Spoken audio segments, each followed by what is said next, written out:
ఓం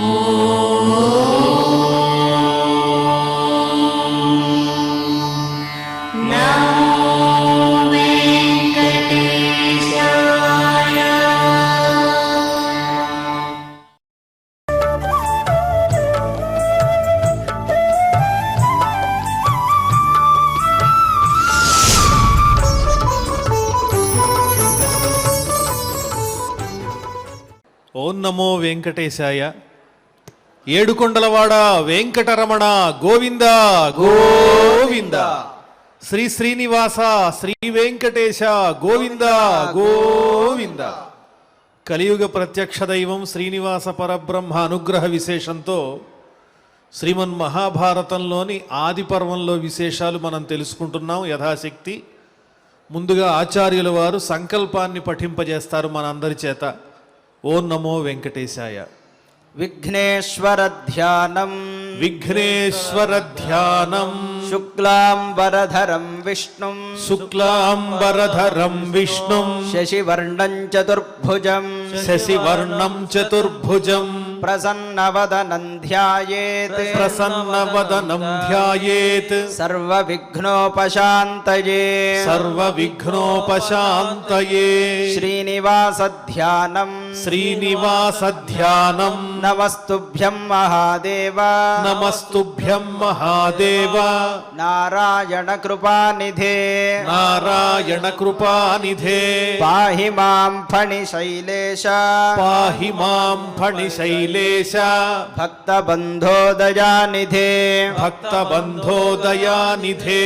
మహాభారత శ్రవణ ఫలం మహాభారత శ్రవణ ఫలం ద్వైపాయనోష్ఠపుట నిస్సృతమప్రమేయం ద్వైపాయనోష్ఠపుట నిస్సృతమప్రమేయం.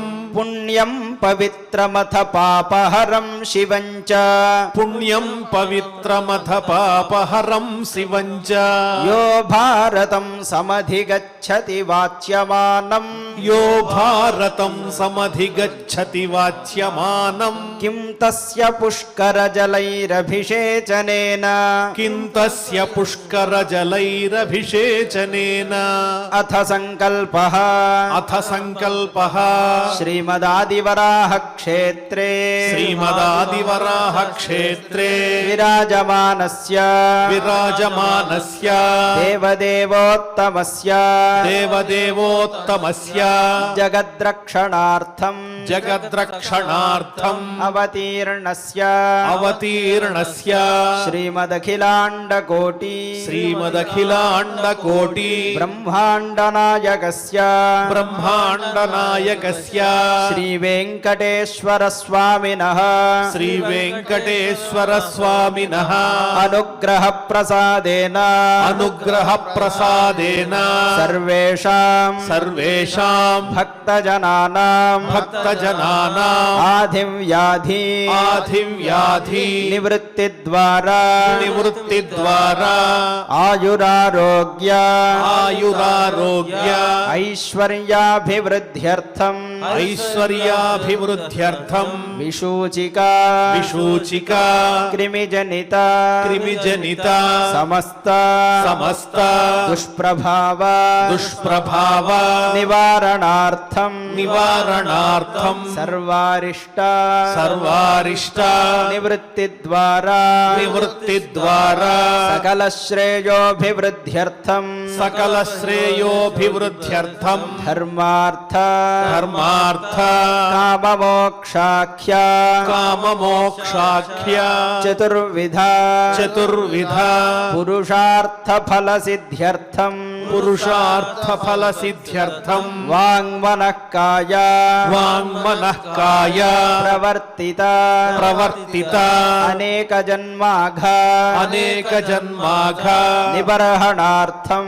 నిబర్హణార్థం సమస్త సమస్త పాపక్షయార్థం చ పాపక్షయార్థం చ శ్రీమన్మహాభారతే శ్రీమన్మహాభారతే ఆదిపర్వణి ఆదిపర్వణి పర్వణి యథాశక్తి యథాశక్తి ద్వితీయాధ్యాయాంతర్గత ద్వితీయాధ్యాయాంతర్గత శ్లోకపారాయణం శ్లోకపారాయణం ఆచార్యముఖేన ఆచార్యముఖేన కరిష్యామహే కరిష్యామహే వ్యాసధ్యానం వ్యాసధ్యానం వ్యాసం వసిష్ఠనప్తారం వ్యాసం వసిష్ఠనప్తారం శక్తే పౌత్రమకల్మషం శక్తే పౌత్రమకల్మషం పరాశరాత్మజం వందే పరాశరాత్మజం వందే శుకతాతం తపోనిధిం సుఖతాతం తపోనిధిం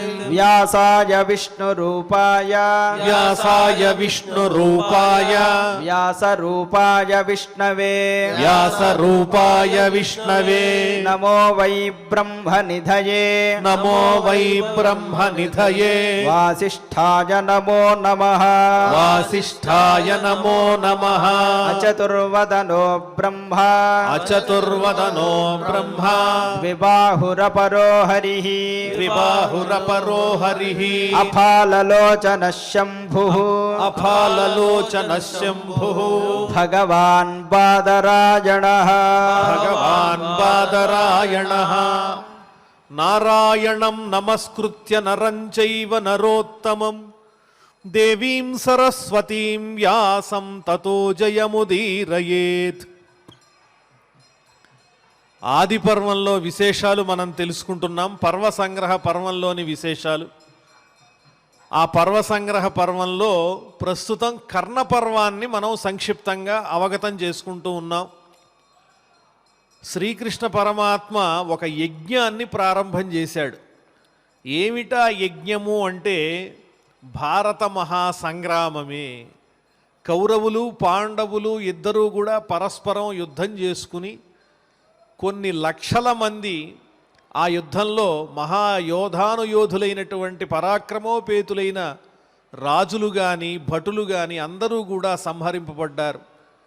దాన్ని ఒక యజ్ఞంగా ఆయన సంకల్పించాడన్న విషయం కర్ణునికి తెలుసు. ఈ యుద్ధంలో ఓటమి అధర్మానిదే అవుతుంది అని కర్ణుడు ముందే శ్రీకృష్ణ పరమాత్మకు చెప్పి ఉన్నాడు. తాను దుర్యోధనునికి సహకరించినంత మాత్రమున యుద్ధములో విజయం లభించదు. స్నేహానికి కట్టుబడి అతను చేసినటువంటి ఉపకారానికి లోబడి కర్ణుడు యుద్ధంలో దిగాడు. కానీ పాండవుల పరాక్రమం మీద, ముఖ్యంగా ధర్మం మీద అతనికి ఒక అవగాహన ఉంది. ఆ అవగాహనతోనే కర్ణుడు యుద్ధరంగంలో సర్వ సైన్యాధ్యక్షునిగా ప్రవేశించాడు. ఆ ప్రవేశించినటువంటి కర్ణునికి మద్రదేశపు రాజైనటువంటి శల్యుడిని రథసారథిగా పెట్టారు. ఆ రథసారథిగా ఉన్న శల్యుడు కర్ణుని యొక్క మనస్సుని చికాకు పరుస్తున్నాడు మాటలతో. పాండవుల గొప్పతనం ఎక్కడ, సామాన్యుడమైనటువంటి నువ్వెక్కడ, వాళ్ళేమో సింహాల్లాంటి వాళ్ళు, నువ్వేమో నక్కలాంటి వాడివి. ఒక సర్పము గరుత్మంతుడితో యుద్ధం చేయడానికి పోటీ పడ్డట్టుగా నువ్వు అర్జునుడితో పోటీ పడుతూ ఉన్నావు. అర్జునుడంటే గరుత్మంతుడు లాంటివాడు, నువ్వు సర్పం లాంటి వాడివి అని చాలా తక్కువ చేస్తూ కర్ణుణ్ణి చాలా మనసు గాయపడేటట్లుగా తక్కువ చేస్తూ మాట్లాడాడు. కర్ణుడు కూడా సమాధానం చెప్పాడు. ఇక్కడ కర్ణుడు శల్యుడు కాదు మనకి ముఖ్యం. ఈ సన్నివేశంలో మనం లౌకికంగా అర్థం చేసుకోవలసిన విషయం ఏంటంటే, ప్రపంచంలో ఇలాంటి వాళ్ళు చాలామంది ఉంటారు. మనం ఏదన్నా ఉన్నతమైన కార్యాన్ని కానీ లక్ష్యాన్ని కానీ సాధించటం కోసం ప్రయత్నిస్తున్నప్పుడు ఇవన్నీ కూడా ఎప్పుడో మేము ఆచరించేశాం, ఇప్పుడు మీరు కొత్తగా చేసేది ఏముంది అనేవాళ్ళు కొంతమంది. ఇదంత గొప్ప విషయం ఏం కాదు అనేవాళ్ళు కొంతమంది. మీరు ఆచరిస్తున్నటువంటి మార్గం ధర్మంగా లేదేమో ఒకసారి ఆలోచించుకోండి అనేవాళ్ళు కొంతమంది. ఇందులో చిత్తశుద్ధిగా మన హితాన్ని కోరి చెప్పేవాళ్ళు 1% ఉంటే, మనని దిగచార్చటం కోసం, మన లక్ష్యాన్ని భంగపరచటం కోసం, మనకు హాని కలిగించటం కోసం చెప్పేటువంటి వాళ్ళు 99% మంది ఈ కలియుగంలో పెరిగిపోయారు. మనం ఆచరించేది ఉత్తమ లక్ష్యమైనప్పుడు, ఉత్తమమైన కార్యమైనప్పుడు అటువంటి వారి మాటలు మనం లక్ష్య పెట్టక్కర్లేదు. మరి వారు చెప్పేది నిజమో అబద్ధమో ఎలా తెలుస్తుంది అంటే, ఒక మంచి కార్యాన్ని సాధించేటప్పుడు మన మనస్సే దానికి ప్రమాణం. మన మనస్సు చెబుతుంది నువ్వు చేసేది ధర్మం, సమాజహితం అని. అలాంటప్పుడు అసూయతో, మాత్సర్యంతో మనని దెబ్బతీయాలని మన మనస్సుని కష్టపెట్టేటువంటి వాళ్ళని వీలైనంత దూరంగా ఉంచగలిగితే అప్పుడు మన కార్యాన్ని మనం చక్కగా సాధిస్తాం. అదే పని ఇక్కడ శల్యుడు కర్ణుని యొక్క హృదయాన్ని మార్చాలని ప్రయత్నిస్తున్నాడు. అతని లక్ష్యాన్ని భంగపరుస్తున్నాడు. కానీ కర్ణుడు దాన్ని ధైర్యంగానే ఎదుర్కొని తన కర్తవ్యాన్ని నిర్వహించడానికి యుద్ధరంగంలో ప్రవేశించాడు. ఇది ఇలా ఉంటే ధర్మరాజు కర్ణుని చేతిలో ఓటమి పాలైపోయి శిబిరానికి వెళ్ళి విశ్రాంతి తీసుకుంటున్నాడు, బాణపు దెబ్బలు తట్టుకోలేక. ఆ సమయంలో కృష్ణ అర్జునులు ఇద్దరూ కూడా ధర్మరాజు దగ్గరకు వెళ్ళి ఎలా ఉన్నావు అని పరామర్శిస్తే ధర్మరాజు అనుకున్నాడు కర్ణుణ్ణి చంపి వచ్చాడు అర్జునుడు అనుకుని కర్ణుణ్ణి మెచ్చుకుంటున్నాడు, అర్జునుణ్ణి మెచ్చుకుంటున్నాడు. కర్ణుణ్ణి ఎలా సంహరించావు అర్జున అంటే, అన్నయ్య ఏమీ లేదు, నీకు దెబ్బ తగిలిందని నువ్వు కర్ణుని చేతిలో పరాభవింపబడ్డావని తెలిసి మేము నిన్ను పరామర్శిద్దామని వచ్చామన్నాడు. అనంగానే ఆవేశం వచ్చింది. నేను అవమానపడ్డాను, యుద్ధరంగంలో కర్ణుడు నన్ను అవమానిస్తే అతన్ని సంహరించకుండా నువ్వు నాకు ముఖం ఎలా చూపిస్తున్నావు? కర్ణుణ్ణి నేను చంపలేను అని నీవు ఆనాడే అరణ్యంలో ఉన్నప్పుడే ద్వైతవనంలో చెప్పినట్లయితే మా ఏర్పాటు మేము చేసుకునేవాళ్ళంగా. భీమసేనుడు చూడు సమరంలో తానొక్కడే నిలిచి యుద్ధం చేస్తూ ఉంటే నువ్వు ఇక్కడికి బయలుదేరి వస్తావా? నీ పరాక్రమం ఎందుకు, నీ గాంధీవం ఎందుకు అని అనేటప్పటికీ అర్జునుడికి బాధ కలిగింది. తన గాంధీవాన్ని ఎవరైనా విమర్శిస్తే వాళ్ళని సంహరిస్తాను అని అర్జునుడికి ఓ నియమం ఉన్నదట. వెంటనే కత్తి తీసి ధర్మరాజుని సంహరింపబోతూ ఉంటే వెంటనే కృష్ణుడు అడ్డుపడ్డాడు. ఏమి అర్జున మోహపడుతున్నావేమిటి, అన్నగారిని సంహరిస్తావా? ఇది చాలా నీచమైనటువంటి కృత్యము అని అతనికి హితబోధ చేసి, మరి నా నియమం భంగమైపోతుందన్నాడు అర్జునుడు. అంటే పెద్దలైన వారిని ఏకవచనంతో మనం సంబోధించి నిష్ఠూరంగా మాట్లాడితే అది పెద్దవారికి మరణంతో సమానం. అందువల్ల నువ్వు ధర్మరాజుని ఏకవచనంతో సంబోధిస్తూ కాసేపు నిందించు, అది తప్పకుండా ఆయన మరణంతో సమానమవుతుంది అని సలహా చెప్పాడు శ్రీకృష్ణ పరమాత్మ. ఆ రకంగానే అర్జునుడు ధర్మరాజుని నీ వల్లే మాకు ఈ కష్టాలు వచ్చాయి, నువ్వు ద్యూతం ఆడటం వల్లే మేము ఇన్ని పాట్లు పడుతున్నామని చెప్పి సందర్భోచితంగా మనస్సుకి ఇష్టం లేకపోయినా ధర్మరాజుని నిందించాడు. ఆ తరువాత కర్ణుణ్ణి చంపితేనే మళ్ళీ నా ముఖం నీకు చూపిస్తాను అని ధర్మరాజు దగ్గర ప్రతిజ్ఞ చేసి అర్జునుడు యుద్ధరంగంలో ప్రవేశించాడు. ప్రతిజ్ఞాపూర్వకంచాపి వక్షో దుశ్శాసనస్య చ భిత్వా వృకోదరో రక్తం పీతవాన్ యత్ర సంయుగే. భీముడు కూడా తాను నిండు సభలో చేసినటువంటి ప్రతిజ్ఞ, పాంచాలిని అవమానించినందుకు గాను దుర్యోధనుని తొడలు విరగ్గొడతా అన్నాడు, దుశ్శాసనుని రక్తం దాగుతానన్నాడు. ఈ దుశ్శాసనునికి భీమునికి కూడా దారుణమైనటువంటి యుద్ధం అనేది సంభవించింది యుద్ధరంగంలో. వాళ్ళిద్దరూ ఎక్కడ భీమసేనుడున్నాడు, ఎక్కడ దుశ్శాసనుడున్నాడని ఇద్దరూ ఒకళ్ళనొకళ్ళు వెతుక్కుంటూ యుద్ధరంగంలో తారసపడ్డారు. మహాయుద్ధం చేశారు. ఒకసారి దుశ్శాసనుడిది పై చేయిగా ఉంది, ఒకసారి భీమసేనుడిది పై చేయిగా ఉంది. కానీ చిట్ట చివరికి భీమసేనుడే ఒకంత శక్తితో సామర్థ్యంతో దుశ్శాసనుడిని నిర్వీర్యుణ్ణి చేసేసి పాశ్యామితే శోణితమాజి మధ్యే నిహన్మి దుశ్శాసన మధ్య పాపం సంరక్షత మధ్య సమస్తయోధా. ఈరోజు ఈ యుద్ధరంగంలో భయంకరంగా నీ రక్తాన్ని నేను పానం చేస్తానని ప్రతిజ్ఞ చేస్తూ అందరితో అంటున్నాడు యోధులతో, ఓ కౌరవ వీరులారా, ఓ దుర్యోధన నువ్వెక్కడున్నావు, అతని సోదరులంతా ఎక్కడున్నారు, మీరందరూ కూడా ప్రయత్నించి దుశ్శాసనుణ్ణి సంహరింపబోయే నా బారి నుంచి అతన్ని రక్షించండి, చూద్దాం, నాకు దొరికేశాడు ఈరోజు దుశ్శాసనుడని చెప్పి భయంకరంగా దుశ్శాసనుడి మీదకి దూకి అతని శిరస్సు మీద కత్తితో ఘాటు పెట్టి, నన్ను నువ్వు గోవు అని, ఎద్దు అని సంబోధించి అవమానించావు కాబట్టి దానికి సంబంధించినటువంటి ఫలితాన్ని ఇప్పుడు నువ్వు అనుభవిస్తున్నావంటే, చావబోతూ కూడా దుశ్శాసనుడు వీరంగానే మాట్లాడుతున్నాడు తప్ప బేలపడటం లేదు. దాంతో మరింత వికటాట్టహాసం చేసి భీమసేనుడు అతని హృదయాన్ని చీల్చి రక్తం త్రాగాడు. తాగుతూ ఈ రక్తం చాలా మధురంగా ఉంది, ఆస్వాదయోగ్యమైనటువంటి మధురమైన ఫలరసాల కన్నా ఎంతో ఆస్వాదయోగ్యంగా ఉంది, ఇంత రుచి కలిగినటువంటి పానీయం ఈ ప్రపంచంలోనే లేదు అని వర్ణన చేస్తూ అక్కడున్న కౌరవ వీరులందరినీ కూడా భయభ్రాంతుల్ని చేస్తూ ఆ వెచ్చని నెత్తురు త్రాగుతూ ఉన్నాడు. ఉత్కృత్య వక్ష పతితస్య భూమౌ అథాపిబత్ శోణితమస్య కోష్ణం. వెచ్చగా ఉన్నటువంటి ఆ నెత్తురు తాగుతూ భీమసేనుడు నృత్యం చేస్తూ ఉన్నాడు. ఆ తరువాత ఈ రకంగా దుశ్శాసనుడు సంహరింపబడ్డాడు భీముని చేత. ఈలోపు అర్జునుడు కర్ణుడు ఎదురుపడుతూ ఉన్నారు.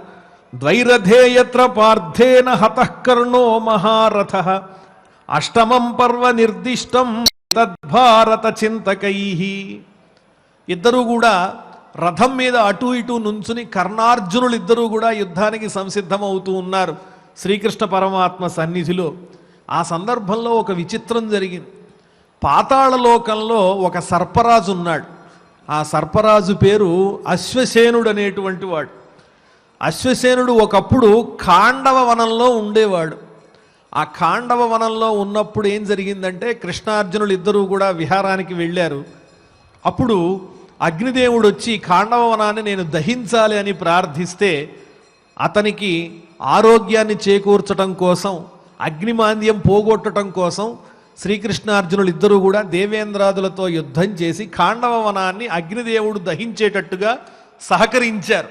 ఆ ఖాండవ వనంలో ఉన్నవాడే ఈ అశ్వసేనుడు అనేవాడు. ఇతడు బతికి బయటపడ్డాడు. ఇతన్ని రక్షించటం కోసం అశ్వసేనుని తల్లి ఆ అగ్నిలో దగ్ధమై తన వెనకాల తన కుమారుణ్ణి కాపాడింది. నా తల్లి నానాడు సంహరించాడు అర్జునుడు, ఖాండవవనంలో దహించేటట్టుగా చేశాడు కాబట్టి నేను పగ తీర్చుకోవాలి అని ఆ అశ్వసేనుడు పాతాళలోకం నుంచి వచ్చి కర్ణుడు కూడా తెలియకుండా రహస్యంగా అతని అమ్ముల పొదిలో ఆయుధంగా మారి దూరిపోయాడు. దశశతనయన అహిందృశ్య బాణే ప్రవిష్టం నిహత ఇతి సుతో మే సస్తగాత్రో బభూవ. ఇది కర్ణుడికైతే తెలీదు. కర్ణుని అమ్ముల పొదిలో ఆ సర్పరాజు అశ్వసేనుడు దూరినట్టుగా కర్ణుడికి తెలియదు, అర్జునునికి తెలియదు, ఎవరికీ తెలియదు. కానీ దేవేంద్రుడు చూచాడు. అమ్మో, వీడు పగ తీర్చుకోవటానికి కర్ణుని యొక్క అమ్ముల పొదిలో దూరాడు. ఈనాడు నా అంశతో జన్మించినటువంటి అర్జునుడు యుద్ధరంగంలో మరణించక తప్పదేమో అని భయభ్రాంతుడైపోతూ ఉన్నాడు. వెంటనే కర్ణుడు ఆ అస్త్రాన్ని తీసి మంత్రించి ప్రయోగించాడు అర్జునుని మీద. సరిగ్గా సూటిగా కంఠానికి గురిపెట్టాడు. ఆ శరం వస్తూ ఉన్నది అర్జునుడిని సంహరించడానికి. పదా వినిష్పిష్య రథోత్తమం సహ ప్రావేశయతు పృథివీం కించిదేవా. ఈ రహస్యాలన్నీ కృష్ణ పరమాత్మకి తెలియనివి కాదు. వచ్చేవాడు పగబట్టి వస్తున్నాడన్న విషయం గమనించినటువంటి కృష్ణ పరమాత్మ తన పాదంతో రథాన్ని 1 అంగుళం 2 అంగుళాలు భూమిలోకి నొక్కి పట్టాడు. దాంతో కర్ణుడు కంఠానికి గురి పెట్టి వేసినటువంటి ఆ శరము కిరీటానికి గురైపోయింది. ఇతను ఒక పక్క బాణప్రయోగం చేస్తుంటే శల్యుడు అంటాడు కర్ణుడితో, నువ్వు గురి సరిగ్గా పెట్టలేదేమో ఒకసారి చూడు, నువ్వు శరాన్ని విడిచిపెట్టావంటే అది అతని కంఠానికి గురవ్వాలి, నువ్వు సరిగ్గా పెట్టలేదేమో చూడని ఒక పక్క కర్ణుణ్ణి చాలా ఇబ్బంది పెడుతూ ఉన్నాడు. అయినా అది పట్టించుకోకుండా సరిగ్గానే వేశాడు కర్ణుడు. కానీ కృష్ణుడు ఏం చేశాడంటే రథాన్ని 2 అంగుళాలు భూమిలోకి దింపేశాడు. దాంతో కంఠానికి పెట్టిన గురి శిరస్సునున్నటువంటి కిరీటంతో పోయింది. మణిఖచ్చితమైనటువంటి కిరీటం, అద్భుతమైన కిరీటం, ఆ కిరీటం కాస్త నేలను పడిపోయింది.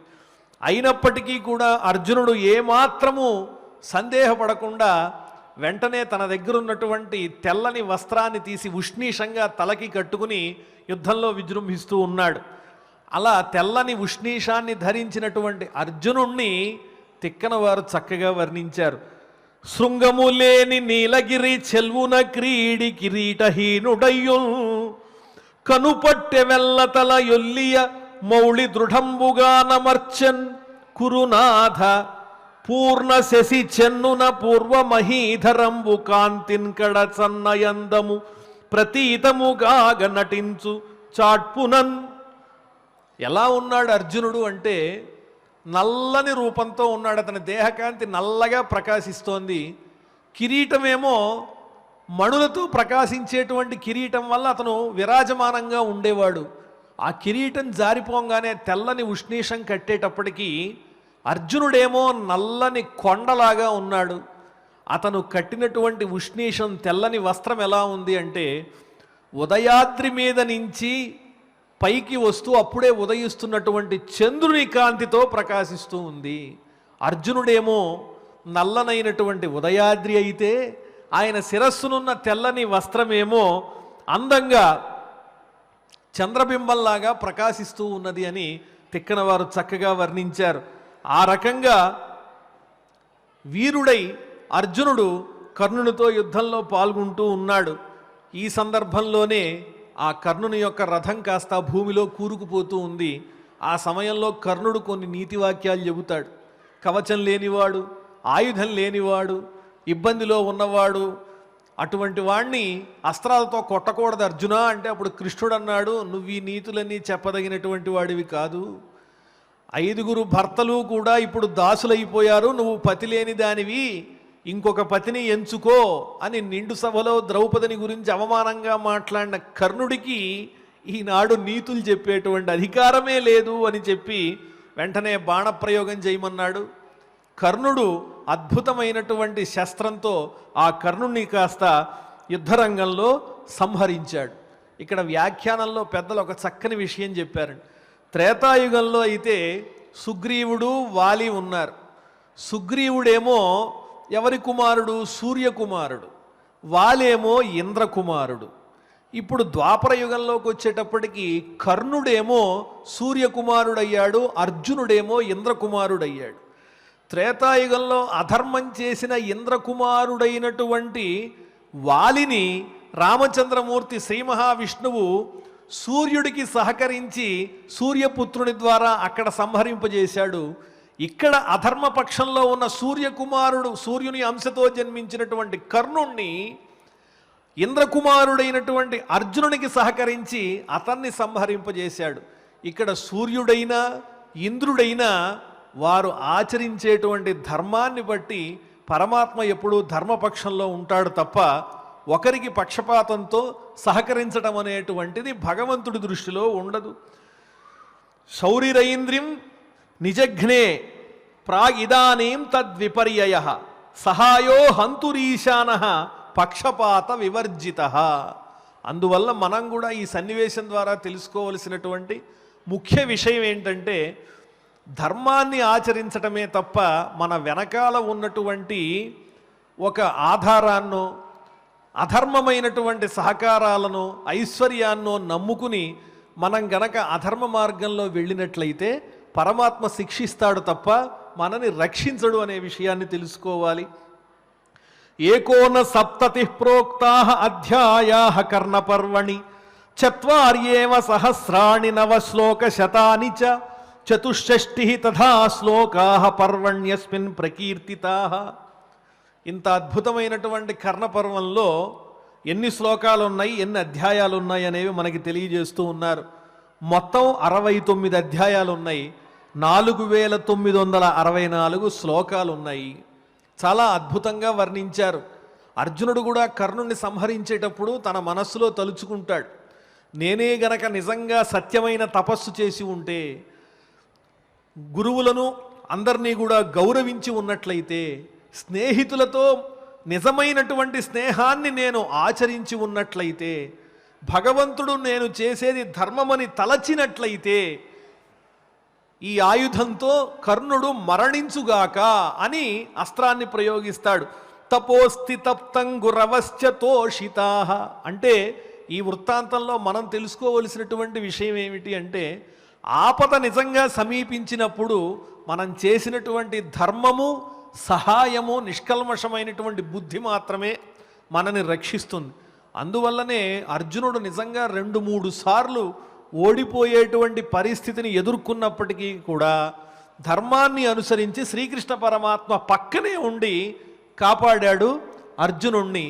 అతనిలో ఉన్నటువంటి ధర్మ దీక్ష, పట్టుదల, ముఖ్యంగా నిష్కల్మషమైనటువంటి ధర్మ ప్రవృత్తి, పెద్దలను సేవించటం, పెద్దలను ఎవరైతే సేవిస్తారో, గురువుల్ని సంతోషపెడతారో వాళ్ళందరూ కూడా ఆపత్ సమయాల్లో పెద్దల యొక్క ఆశీర్వచనం చేత రక్షింపబడతారు. ఎంత శ్రమ ఉన్నప్పటికీ, ఎంత కార్యభారం ఉన్నా కూడా పెద్దలు గనక వచ్చినట్లయితే వినయంగా లేచి, అయ్యా తమకు ఏం కావాలని అడిగి కోరి మరీ వారికి కావలసినటువంటి కోరికలన్నీ తీర్చేటువంటి వారు పాండవులు, గురువుని నమ్ముకున్నటువంటి వారు. కాబట్టి ఆ ధర్మదీక్ష నాలో ఉంది అని అర్జునుడు ఇక్కడ తెలియజేస్తూ ఉన్నాడు.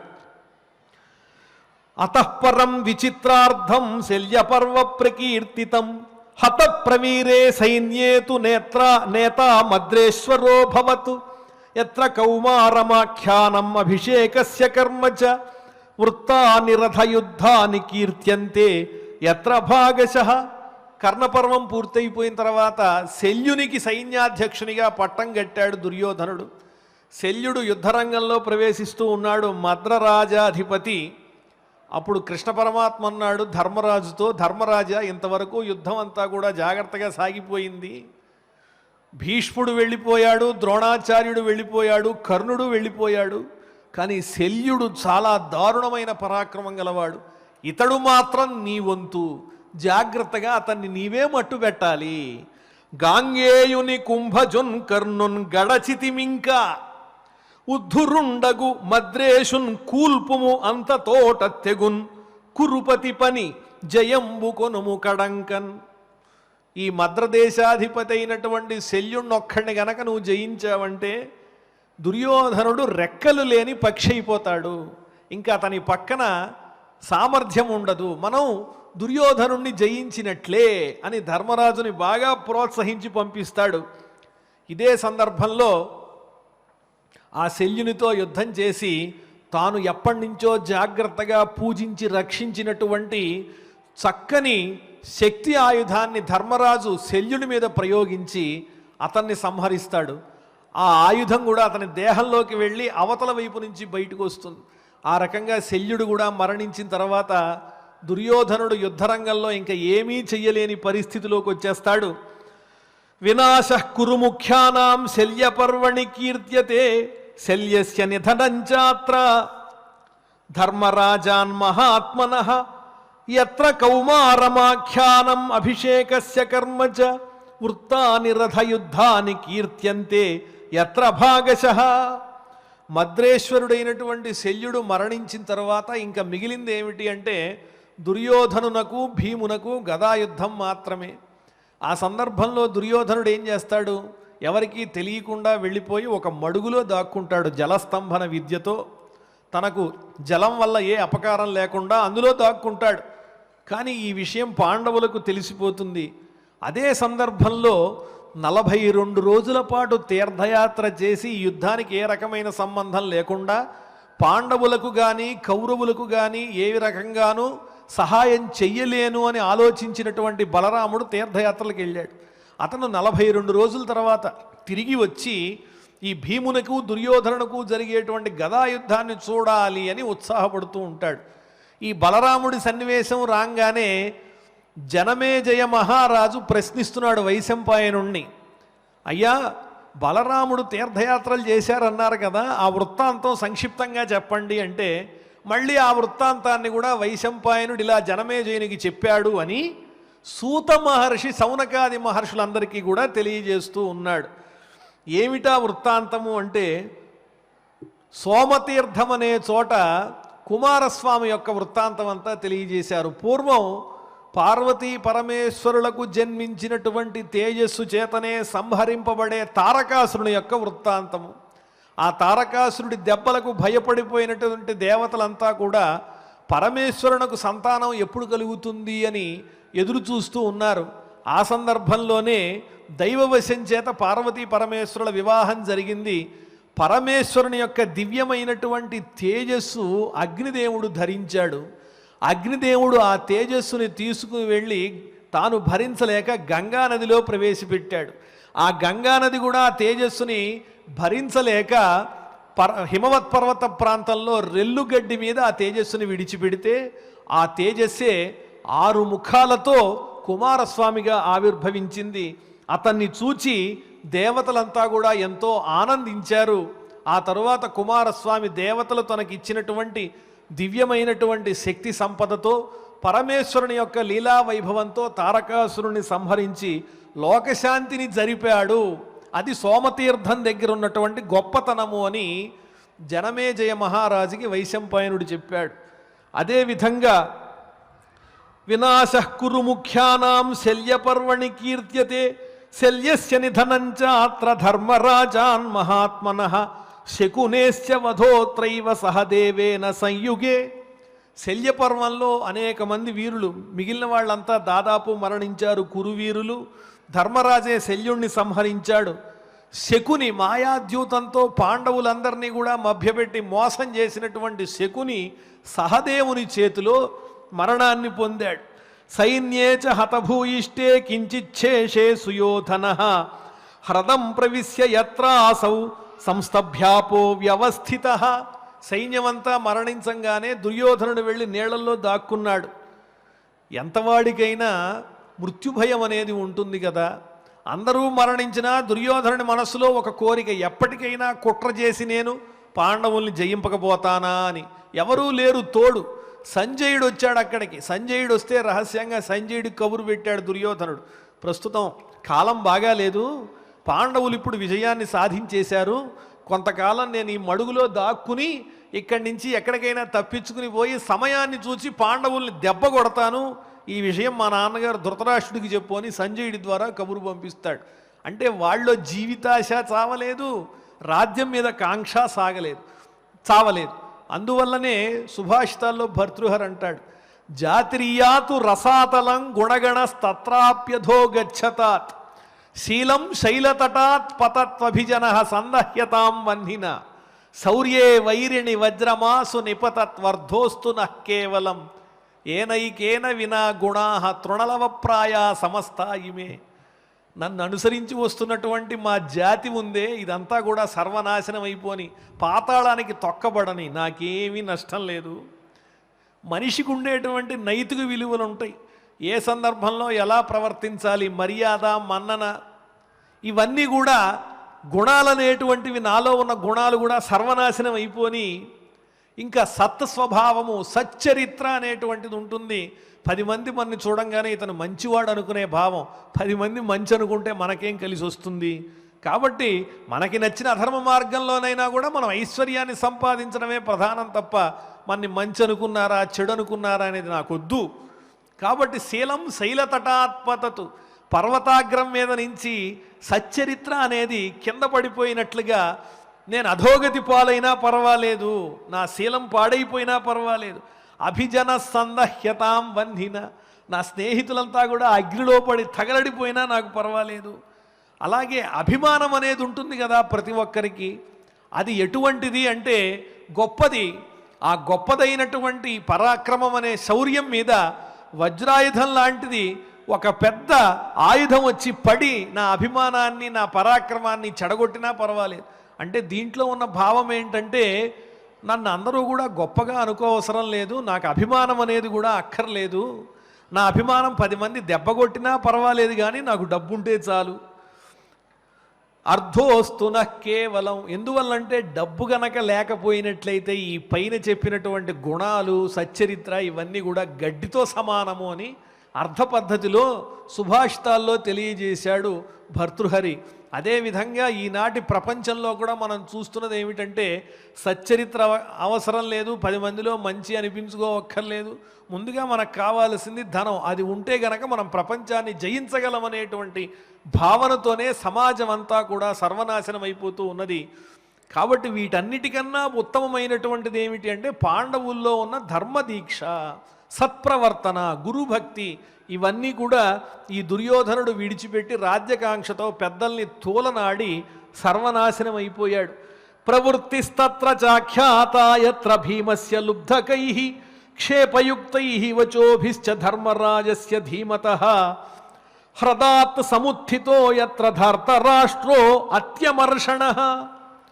ఈ దుర్యోధనుడు వెళ్ళి మడుగులో దాక్కున్నాడన్న విషయం కొంతమంది వేటగాళ్ల ద్వారా భీమసేనుడు తెలుసుకుని ధర్మరాజుకి తెలియజేస్తే ఆనందంగా పాండవులు ఆ మడుగు దగ్గరికి వెళ్ళి రెచ్చగొట్టి ఆ దుర్యోధనుడిని మడుగులోంచి బయటికి తీసుకొస్తున్నారు. ఏమయ్యా, యుద్ధంలో అన్ని ప్రతాపాలు పలికి అందరూ వెళ్ళిపోయిన తర్వాత ఇక్కడ దాక్కున్నావేమిటి అంటే, దుర్యోధనుడు అంటాడు, నాకు విశ్రాంతి చాలలేదు, మీరంతా విశ్రాంతి తీసుకున్నారు, నేను కొంతకాలం విశ్రాంతి తీసుకుంటాను, మా అందరి విశ్రాంతి సరిపోయింది, పర్వాలేదులే, రాజ్యం మీకు ఇచ్చేస్తున్నాను, దానం చేశాను అనుకోండి, అందరూ మరణించిన తర్వాత ఇక అది మీరు పొందితే ఇదిగో ఇది కూడా ఒక చక్కని దుష్టమైనటువంటి ఆలోచన.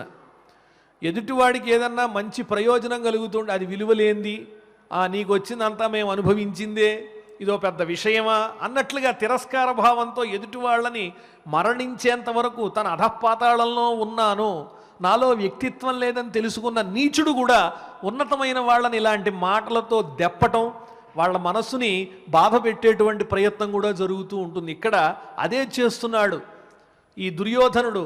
నేనేదో దానం చేశాను అనుకోండి, మీరు హాయిగా అనుభవించండి, ఇంకేముంది అక్కడ అందరూ మరణించాక రక్తపు కూడు అని ఇట్లా మాట్లాడుతూ ఉంటే, దానం చేయడానికి నీకు అధికారం లేదు. ఆనాడు దౌత్యానికి వచ్చినప్పుడే కృష్ణ పరమాత్మ అర్ధరాజ్యం ఇచ్చుంటే ఇంత గోల ఉండేది కాదు, నీ ఒక్కడవి మిగిలిపోయావు, వచ్చి యుద్ధం చెయ్యి అంటే బలరాముడు కూడా వచ్చాడు. అదే సందర్భంలో భీముడు దుర్యోధనుడు ఇద్దరూ కూడా గదాయుద్ధం చేస్తూ ఉన్నారు. ఆ మడుగులో నుంచి దుర్యోధనుడు బయటికి వచ్చి చక్కని కవచాన్ని ధరించి గదతో బయలుదేరి వచ్చాడు. భీమేన గదయా యుద్ధం యత్రాసౌ కృతవాన్ సహ సమవాయే చ యుద్ధస్య రామస్యాగమనం స్మృతం సరస్వత్యాశ్చ తీర్థానాం పుణ్యతా పరికీర్తిత గదాయుద్ధం చ తుమూలమత్రైవ పరికీర్తితం. వాళ్ళిద్దరి యొక్క గదాయుద్ధం అంతా కూడా ఎంతో భయంకరంగా జరిగింది అని అద్భుతంగా వర్ణించారు. దుర్యోధనునికేమో గదాయుద్ధంలో ఉన్న మెళుకువలు బాగా తెలుసు, భీమసేనునికేమో శారీరకమైనటువంటి దృఢత్వం చాలా అద్భుతంగా ఉంది. అందువల్లనే భీమసేనుల్లో తెలివితేటలు కొంత తగ్గినాయి కాబట్టి గదాయుద్ధ విషయంలో అర్జునుడు భీమసేనుణ్ణి కాస్త సైగ చేస్తూ, అతని తొడలు విరగ్గొడతానని నీవు నిండు సభలో ప్రతిజ్ఞ చేశావు కదా, ఆ ప్రతిజ్ఞని పాటించు అన్నట్లుగా సైగ చేస్తే అప్పుడు భీమసేనుడు ఆ గదాయుద్ధంలో దుర్యోధనుణ్ణి తొడలు విరగ్గొట్టి అతన్ని కాస్త నేల కూలేటట్టుగా చేశాడు. ఆ తరువాత బలరాముడు ఇదంతా అధర్మ యుద్ధం అంటే కృష్ణుడు అన్నాడు, వీళ్ళు చేసిన అధర్మం మీద ఇది అధర్మం కాదు, చేసినటువంటి ప్రతిజ్ఞ నిలబెట్టుకోవటం అనేది వీర లక్షణం, ముందే చెప్పేశాడు కదా భీమసేనుడు తొడలు విరగ్గొడతానని. ఆ విషయంలో కొంచెం దుర్యోధనుడు జాగ్రత్త పడవలసిందని కృష్ణుడు సర్దాడు. దుర్యోధనస్య రాజ్ఞోధ యత్ర భీమేన సంయుగే ఊరు భగ్నవు ప్రసహ్యాజౌ గదయ భీమవేగయ. ఈ రకంగా దుర్యోధనుడు కూడా యుద్ధరంగంలో నేల కూలాడు. అక్కడితో ఈ శల్యపర్వం కూడా పరిపూర్ణమైపోయింది. నవమం పర్వ నిర్దిష్టం ఏతదద్భుతమర్థవత్ ఏకోనషష్టిరధ్యాయా పర్వణ్యత్ర ప్రకీర్తితా సంఖ్యాతా బహువృత్తాంతా శ్లోక సంఖ్యాత్ర కథ్యతే త్రీణి శ్లోక సహస్రాణి ద్వేషతే వింశతిస్తథా మునినా సంప్రణీతాని కౌరవాణాం యశోభృత అతఃపరం ప్రవక్ష్యామి సౌప్తికం పర్వదారుణం. అయ్యా, మీరు ఇలా శ్లోకాలు వరుసగా చదువుకుంటూ వెళ్ళిపోతే మాకేం అర్థం అవుతుందండి అనిపించవచ్చు. ఇప్పుడు నేను చెప్పినటువంటి ఈ శ్లోకాలన్నిట్లో ఉన్నటువంటి విషయం ఏమిటి అంటే, ఇప్పటికి శల్యపర్వం పూర్తయిపోయింది, అందులో ఉన్నటువంటి శ్లోకములిన్ని అధ్యాయములిన్ని అనేటువంటి సంఖ్యను మాత్రం చెబుతూ ఉన్నారు. ఈ శల్యపర్వం అయిపోయిన తర్వాత చెప్పబోయేటువంటి పర్వము సౌప్తిక పర్వము. మరి ఈ శల్యపర్వంలో ఎన్ని అధ్యాయాలు ఉన్నాయంటే 59 అధ్యాయాలు ఉన్నాయి. మరి శ్లోకాలు ఎన్ని ఉన్నాయి అంటే 3220 శ్లోకాలు ఉన్నాయి. ఈ రకంగా ఆది పర్వంలో ఉన్నటువంటి పర్వ సంగ్రహ పర్వంలో వివరింపబడిన సంక్షిప్తమైన శ్రీమన్ మహాభారతంలోని సంక్షిప్త సమాచారాన్ని అంతా కూడా మనం తెలుసుకుంటూ ఇప్పుడు ప్రస్తుతం ఎక్కడి దాకా తెలుసుకున్నామంటే శల్యపర్వం పరిపూర్ణమయ్యేదాకా తెలుసుకుందాం. తరువాత విశేషాలు మళ్ళీ రేపటి ప్రవచనంలో చెప్పుకుందాం. ఇప్పుడు ఆచార్యుల వారి శ్లోకాలన్నీ మన చేత పారాయణ చేయిస్తారు. ఓం నమో వెంకటేశాయ. अथ अथ श्रीमन्महाभारते श्रीमन्महाभारते आदिपर्वणि आदिपर्वणि द्वितीयोऽध्यायः द्वितीयोऽध्यायः प्रतिज्ञापूर्वकञ्चापि प्रतिज्ञापूर्वकञ्चापि वक्षो दुःशासनस्य च वक्षो दुःशासनस्य च भित्त्वा वृकोदरो रक्तम् भित्त्वा वृकोदरो रक्तम् पीतवान् यत्र संयुगे पीतवान् यत्र संयुगे द्वैरथे यत्र पार्थेन द्वैरथे यत्र पार्थेन हतः कर्णो महारथः हतः कर्णो महारथः अष्टमं पर्व निर्दिष्टम् अष्टमं पर्व निर्दिष्टम् एतत् भारतचिन्तकैः एतद्भारतचिन्तकैः एकोनसप्ततिः प्रोक्ताः सप्ततिः प्रोक्ताः अध्यायाः कर्णपर्वणि अध्यायाः कर्णपर्वणि चत्वार्येव सहस्राणि चत्वार्येव सहस्राणि नवश्लोकशतानि च नवश्लोकशतानि च चतुष्षष्टिस्तथा श्लोकाः चतुष्षष्टिस्तथा श्लोकाः पर्वण्यस्मिन् प्रकीर्तिताः पर्वण्यस्मिन् प्रकीर्तिताः अतः परं विचित्रार्थम् अतः परं विचित्रार्थम् शल्यपर्व प्रकीर्तितम् शल्यपर्व प्रकीर्तितम् हतप्रवीरे सैन्ये तु प्रवीरे सैन्ये तु नेता भद्रेश्वरो भवत् नेता मद्रेश्वरो भवत् यत्र कौमारमाख्यानम् यत्र कौमारमाख्यानम् अभिषेकस्य कर्म च अभिषेकस्य कर्म च वृत्तानि रथयुद्धानि वृत्तानि रथयुद्धानि कीर्त्यस्ते यत्र भागशः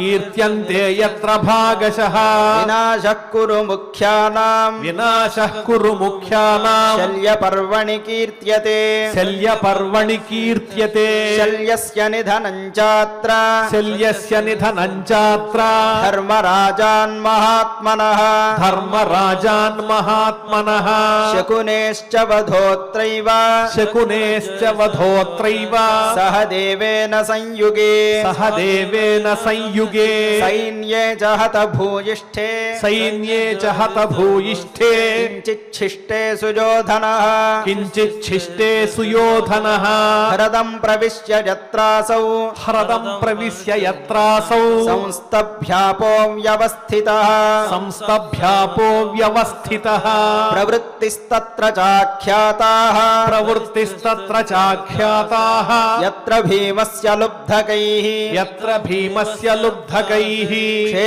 क्षेपयुक्तैर्वचोभिश्च क्षेपयुक्तैर्वचोभिश्च धर्मराजस्य धीमतः धर्मराजस्य धीमतः हृदात् समुत्थितो यत्र हृदात् समुत्थितो यत्र धार्तराष्ट्रोत्यमर्षणः धार्तराष्ट्रोत्यमर्षणः भीमेन गदया युद्धम् भीमेन गदया युद्धम् यत्रासौ कृतवान् सः यत्रासौ कृतवान् सः समवाये च युद्धस्य समवाये च युद्धस्य रामस्यागमनं स्मृतम् रामस्यागमनं स्मृतम् सरस्वत्याश्च तीर्थानाम् सरस्वत्याश्च तीर्थानाम् पुण्यता परिकीर्तिता पुण्यता परिकीर्तिता गदायुद्धं च तुमुलम् गदायुद्धं च तुमुलम् अत्रैव परिकीर्तितम् अत्रैव परिकीर्तितम् दुर्योधनस्य राज्ञोऽथ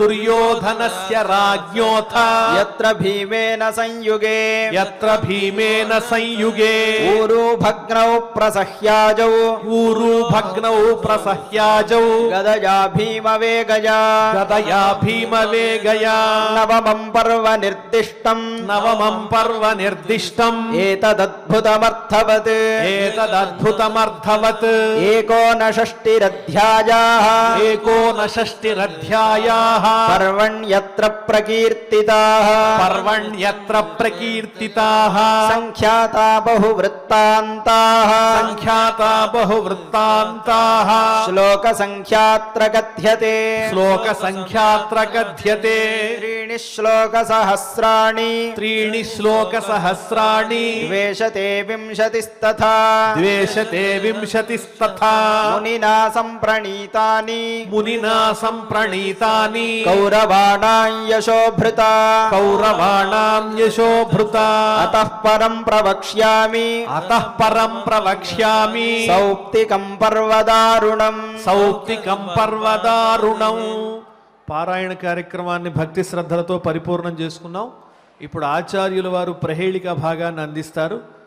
శ్రద్ధాసక్తులతో శ్రవణం చేద్దాం. ఓం నమో వెంకటేశాయ. శ్రీ వెంకటేశాయ నమః.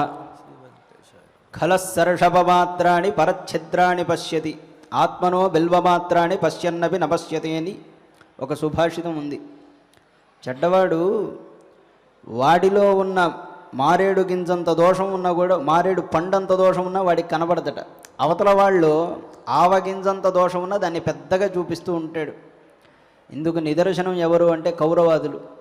ధర్మానికి నిదర్శనం ఎవరంటే పాండవాదులు.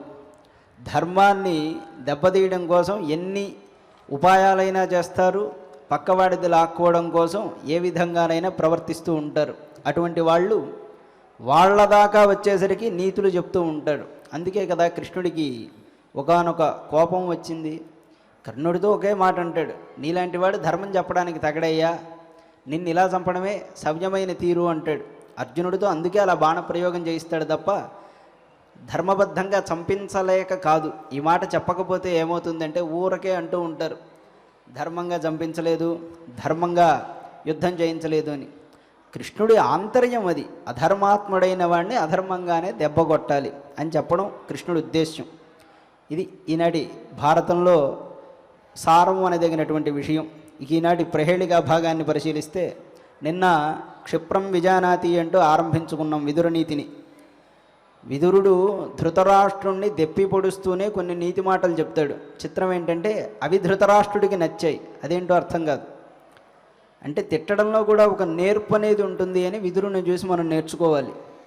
క్షిప్రం విజానాతి చిరం శృణోతి విజ్ఞాజచార్థం భజతే న కామాత్ నాసంపృష్టో వ్యుపయుంక్తే పరార్థే తత్ప్రజ్ఞానం ప్రథమం పండితస్య అన్నాడు.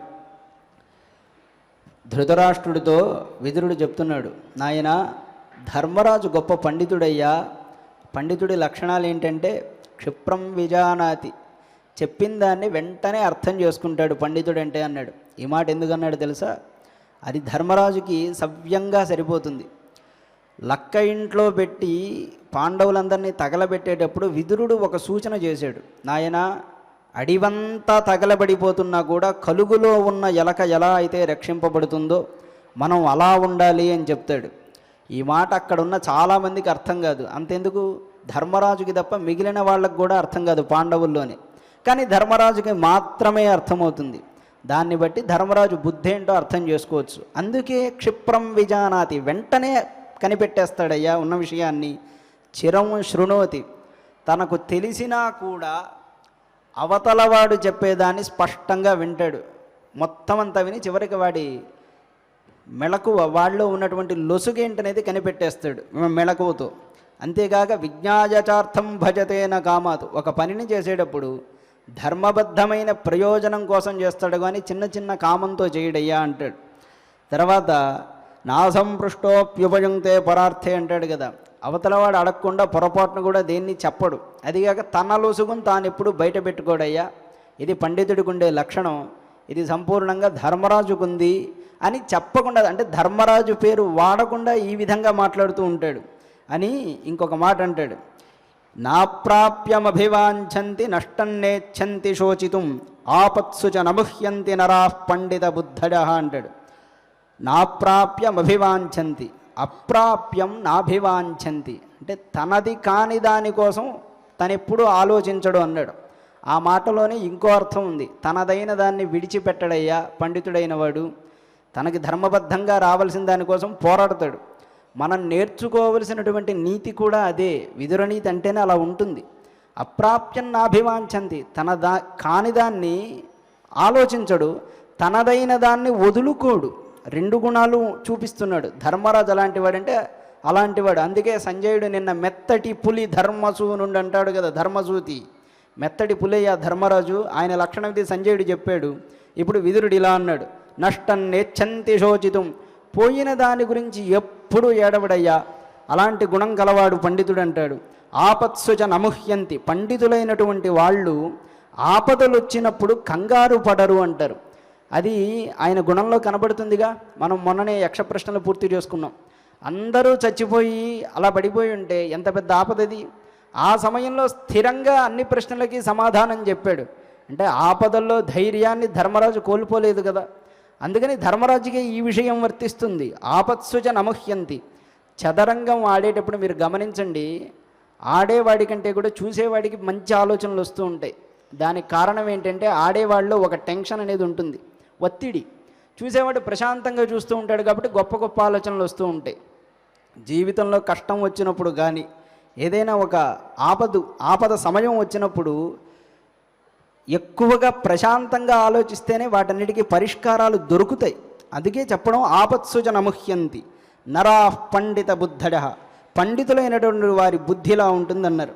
తర్వాత నిశ్చిత్యజ ప్రక్రమతే నాంతర్వసతి కర్మణ అవంధ్యకాలో వశ్యాత్మ సవై పండిత ఉచ్యతే అన్నాడు. పండిత ఉచ్యతే సవై పండిత ఉచ్యతే అని చాలా మాటలు విదురనీతిలో శ్లోకాలు వస్తాయి. అవన్నిటినీ ప్రత్యేకంగా చెప్పకుండా సారభూతమైన విషయాన్ని ఇక్కడ మనం చెప్తున్నాం. ఇక్కడ చెప్తున్న మాట ఏమిటి అంటే యహా నిశ్చిత్య ప్రక్రమతే, ఎవడైతే తన వల్ల ఈ పని అవుతుంది అనేటువంటి భావంతో తన సామర్థ్యాన్ని అంచనా వేసుకుని పనికి ఉపక్రమిస్తాడో, మధ్యలో చేపట్టిన పనిని విడిచిపెట్టడో, పని ఆలస్యం కాకుండా వెంటనే చేసి తీరుతాడో అలాంటి వాడు పండితుడని చెప్పబడ్డాడయ్యా అన్నారు, చెప్పబడతాడని చెప్పారు. ఈ మాటకి ఉదాహరణ మనకు ఎవరు కనపడతారంటే ఆంజనేయ స్వామి వారు కనపడతారు. అదేంటి భారతం నుంచి రామాయణానికి వెళ్ళడం అంటే, రాముల వారే హనుమని చూసి పండితుడని ఉండలేకపోయారు, పండితుడు అని అనకుండా ఉండలేకపోయారు. ఇక మనం ఎంత. ఆయనలో గుణాలు చూడండి ఎలా ఉంటాయో. నిశ్చిత్య జప్రక్రమతి, తాను ఖచ్చితంగా లంకకి వెళతానని సముద్రాన్ని దాటతాడని నిశ్చయం చేసి మరీ వెళ్ళాడు. నాంతర్వసతి కర్మణ, కర్మని ఎప్పుడూ మధ్యలో విడిచిపెట్టలేదు కదా, వెళ్ళి పని సాధించుకొచ్చాడు. అవంధ్యకాలో వశ్యాత్మ, పనిలో ఆలస్యం ఎప్పుడూ చేయలేదు. మైనాకుడు అడ్డు వచ్చినా కూడా మళ్ళీ చూద్దాంలే నీ విశ్రాంతి సంగతి అని చెప్పి వెళ్ళిపోయాడు. అందుకని ఆయన గొప్ప పండితుడు కదా. ఇంకొక మాట ఉంది ఇక్కడ, హనుమవారిని చెప్పారు. ధర్మరాజులో కూడా ఇలాంటి లక్షణాలు మనకు కనబడుతూ ఉంటాయి. అయితే ఎప్పుడు ధర్మరాజునే ఉదాహరణ ఎందుకని హనుమవారిని ప్రస్తావన చేయడం, పిల్లలకి ఆదర్శంగా చెప్తే ఇలాంటివి చక్కటి గుణాలని పెంపొందించుకుంటారు. ఇంకొక మాట ఉన్నది, ఇది సహజంగా మీకు అక్కడ స్క్రీన్ పైన కనబడకపోయినప్పటికీ కూడా ఉదాహరణగా తీసుకుని చెప్తున్న మాట విదురనీతిలోదే. యస్య కృత్యం న జానంతి మంత్రం వా మంత్రితం పరే కృతమేవాస్య జానంతి సవై పండిత ఉచ్యతే. ఎవడి ఆలోచనని పని చేసే వరకు కూడా తెలుసుకోలేరో వాడు గొప్ప పండితుడయ్యా అన్నాడు. ఇది గొప్ప మాట. మనం సహజంగా స్నేహితులని చెప్పి వాళ్ళని వీళ్ళని చెప్పి మనకున్నదంతా పక్కవాడికి చెప్పేస్తాం, తిరిగి అది మళ్ళీ మన మెడకే చుట్టుకుంటుంది. ఇలాంటి గుణం అంత గొప్పది కాదు. అంటే వెంటనే బయటపడకూడదు. పని చేసేటప్పుడు మనకి పని బయటకు వచ్చే వరకు మన ఆలోచన కనబడకూడదయ్యా అని చెప్పి విదురుడు అంటాడు. ఈ లక్షణం మనకి మొత్తం గమనిస్తే ధర్మరాజులో కంటే కూడా శ్రీకృష్ణ పరమాత్మలో ఎక్కువగా కనబడుతుంది. సుభద్రాపహరణం అప్పుడు కృష్ణుడే మొత్తం అర్జునుడికి సహాయం చేసింది సుభద్రను తీసుకెళ్ళడానికి. కానీ ఆ విషయం ఎవరికైనా తెలుసా? అయ్యే వరకు తెలియదు. కృష్ణుడు ఏది చేసినా కూడా అలా ఉంటుంది. కనుక గొప్ప నీతిపరుడు, విదురుడు చెప్పిన దానికి గొప్ప నీతిపరుడు ఎవరయ్యా అంటే కృష్ణుడే అని తీసుకోవాలి మనం. ఈ విధంగా ఒకదానికి రామాయణాన్ని ఒకదానికి భారతాన్ని మనం అన్వయం చేసుకున్నాం. ఆ తర్వాత ఈనాడు కృష్ణనీతిని పాటిస్తున్నవేవి అంటే కొన్ని కొన్ని గొప్ప దేశాలే అనుకోవాలిగా. మొత్తం అంతా విధ్వంసం చేసేసి ప్రపంచాన్నంతా ఒక ఊపేసి పని పూర్తయ్యే వరకు తెలియకుండా రహస్యంగా పనిచేసినటువంటివి కొన్ని కొన్ని ఉంటాయి. కృష్ణనీతిని ఏవో దేశాలు పాటిస్తూ ఉంటాయి. దానివల్ల ప్రభావం మాత్రం మనం అనుభవిస్తూ ఉండాలి. చిత్రం ఏమిటంటే మంచిలో ఉండాల్సింది అవన్నీ చెడులో కనబడుతూ ఉంటాయి. ఇదే బాధ. ధర్మాత్ములు కూడా ఈ విధమైనటువంటి నడవడికని అనుసరించుకుంటే ఈ కాలంలో క్షేమంగా ఉంటారు. అదే మనకి విదురుడిచ్చినటువంటి సందేశం. యథావత గోప్యంగా ఉండడం పనిచేసేటప్పుడు గొప్ప విషయం అని చెప్తున్నారు. ఆ తర్వాత పండితుడైనటువంటి వాడి లక్షణం ఎలా ఉంటుందంటే ఆర్యకర్మణి రజ్యంతే భూతి కర్మాణి కుర్వతే హితంచ నాభ్యసూయంతి పండితా భరతర్షభ అంటాడు. మంచి పనుల యందు ఆసక్తి ఉంటుంది, మంచి పనులనే చేస్తారు. హితంచ నాభ్యసూయంతి, మేలు కోరే వాళ్ళ పట్ల అసూయపడరయ్యా అంటాడు. ఈ మాట కూడా ధృతరాష్ట్రుడికి దెప్పిపొడిపేగా. ధర్మరాజు ధృతరాష్ట్రుడి మేలే కోరుకుంటూ ఉంటాడు ఎప్పుడు. అయినా కూడా ధృతరాష్ట్రుడికి ధర్మరాజు అంటే ఇష్టం ఉండదు, తన కొడుకంటేనే ఇష్టం. ఈ విషయాన్ని చెప్తూ ఇంకొంచెం మేకు దించినట్టుగా మాట్లాడుతూ ఉంటాడు విదురుడు. అయినా చిత్రం ఏమిటంటే ఈ విషయాలే ధృతరాష్ట్రుడికి నచ్చుతాయి. ఇదే కదా సంభాషణలో ఉండేటువంటి చాతుర్యం ఏమో అనిపిస్తుంది విదురుల వారి భాషణాన్ని అంతా పరిశీలనం చేస్తే. రేపటి నాడు ఈనాటి వరకు పండితుడంటే ఎవడో చెప్పాడు, అసలైన మూర్ఖుడంటే ఎవడో రేపటి భాగంలో మనం తెలుసుకుందాం. అంతవరకు కూడా ఈనాటి ప్రహేళికా భాగానికి స్వస్తి పలుకుతూ ఓం నమో వెంకటేశాయ. ఆచార్యుల వారు మనకు అందంగా ప్రహేళిక భాగాన్ని అందించారు. ఇప్పుడు గోవిందనామాల ఆడియో ద్వారా శ్రవణం చేసి పరమాత్మ అనుగ్రహానికి పాత్రులమవుదాం. ఓం నమో వెంకటేశాయ. శ్రీనివాస శ్రీ వెంకటేశ శ్రీనివాస శ్రీ వెంకటేశ భక్తవత్సల భాగవత ప్రియ నిత్య నిర్మల నీలమేఘ శ్యామ పురాణ పురుష పుండరీకాక్ష నందనందన నవనీత చోర పశుపాలక శ్రీ పాప విమోచన దుష్ట సంహార దురిత నివారణ శిష్ట పరిపాలక కష్ట నివారణ గోవింద హరి గోవింద గోకుల నందన గోవింద గోవింద హరి గోవింద గోకుల నందన గోవింద.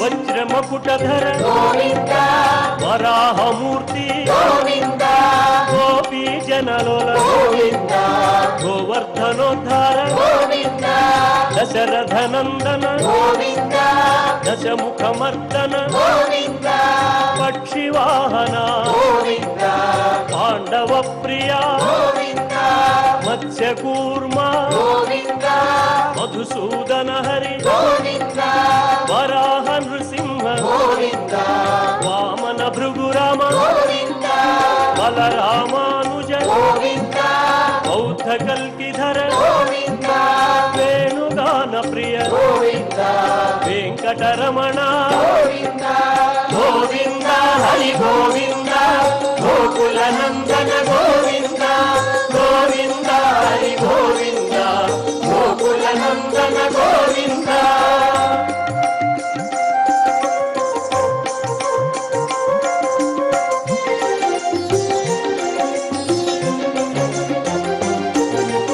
సీతానాయక గోవింద ధృత పరిపాలక గోవింద దీన పోషక గోవింద ధర్మ స్థాపక గోవింద అనాథ రక్షక గోవింద ఆపద్బాంధవ గోవింద శరణాగత విదే గోవింద కరుణాసాగర గోవింద కమలదళాక్ష గోవింద కామిత ఫలద గోవింద పాప వినాశక గోవింద పాహి మురారే గోవింద శ్రీముద్రాంకిత గోవింద శ్రీవత్సాంకిత గోవింద ధరణీ నాయక గోవింద దినకర తేజ గోవింద గోవింద హరి గోవింద గోకుల నందన గోవింద గోవింద హరి గోవింద గోకుల నందన గోవింద.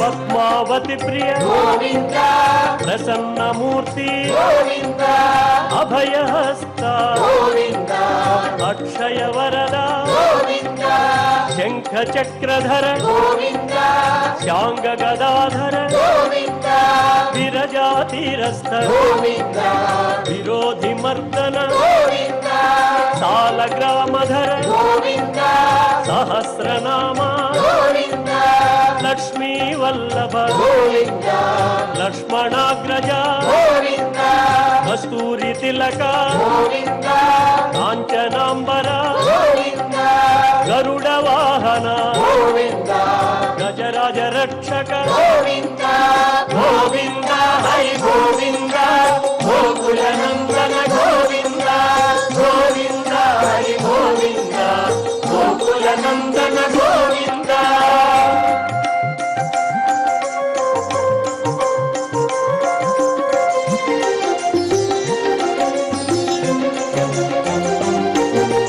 వానర సేవిత వారధి బంధన సప్తగిరీశ ఏక స్వరూప శ్రీరామకృష్ణ రఘుకుల నందన ప్రత్యక్ష దేవా పరమదయాకర వజ్ర కవచధర వైజయంతి మాల వడ్డీ కాసులవాడ వసుదేవ తనయ బిల్వ పత్రార్చిత భిక్షుక సంస్థుత శ్రీ పుంరూప శివకేశవమూర్తి గోవింద హరి గోవింద గోకుల నందన గోవింద గోవింద హరి గోవింద గోకుల నందన గోవింద.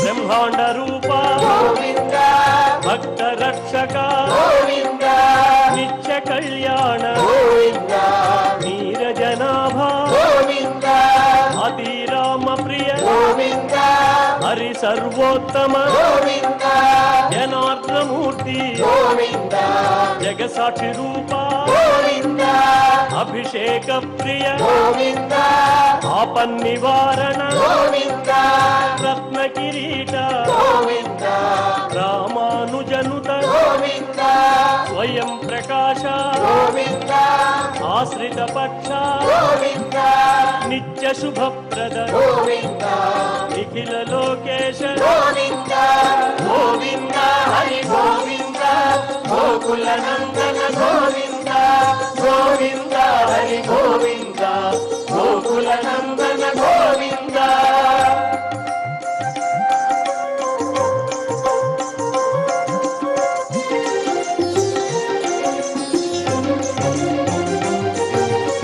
ఆనంద రూప ఆద్యంతరహిత ఇహ పరదాయక విభరాజ రక్షక పరమదయాళో పద్మనాభ హరి తిరుమలవాస తులసీ వనమాల శేషశాయినే శేషాద్రి నిలయ మత్స్యావతార ఏడు కొండలవాడ గోవింద హరి గోవింద గోకుల నందన గోవింద గోవింద హరి గోవింద గోకుల నందన గోవింద గోవింద హరి గోవింద గోకుల నందన గోవింద గోవింద హరి గోవింద గోకుల నందన గోవింద గోవింద హరి గోవింద గోకుల నందన గోవింద గోవింద హరి గోవింద గోకుల నందన గోవింద గోవింద హరి గోవింద. ఏడుకొండలవాడ వెంకటరమణ గోవింద గోవింద గోపతముఖులవాడ నాథరక్షక గోవింద గోవింద గోవింద గోవింద గోవింద గోవింద.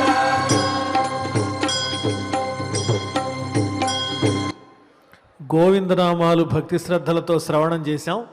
ఇప్పుడు క్షమా ప్రార్థనాదులన్నీ ఆచార్యుల వారిని అనుసరించి పలుకుదాం.